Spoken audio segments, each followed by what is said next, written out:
40 traktori i nad 150 zemjodelci danes go blokira centarot na Sveti Nikole. Zemjodelcите od Ovčepolijetu iz Legoa napredu preduvački protest.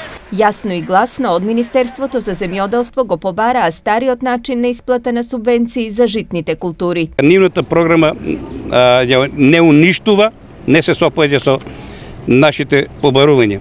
Односно, до сега ние имавме за секоја култура поднесено барање за субвенции до 10%, 100% платени, а сега само до 10 хектара, да 100%, а сега од сите култури само 10 хектара се издвојува 100%, така да повторно имamo до 50 хектара 60% и натака 50%. Сегашниот начин на доделување на субвенции за производителите на жито значеле големи загуби. Ние не можеме овој товар да го поднесеме оти ќе ни се скратат финансиските средства.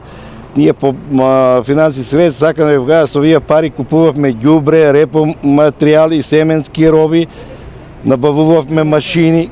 Сега ќе бидеме невозможно више тоа да го работиме. Освен замерки на начинот на доделување на субвенции, овчеполските земјоделци реагираа и на критериумите за доделување на земјиште под закуп. Според нив, од критериумите итно треба да се истврли банкарската гаранција. Не може земјоделец што работи земјоделие и што живее во село да има компјутер и да конкурира за банкарска гаранција.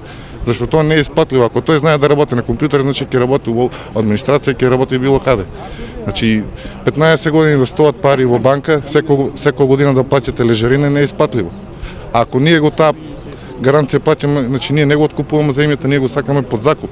Но побара и намалување на книговодствените услуги кои за нив тврдат се преголеми. Не испатливо е да плаќаш по 15.000 годишно ниво за книговодство, а приход 100.000.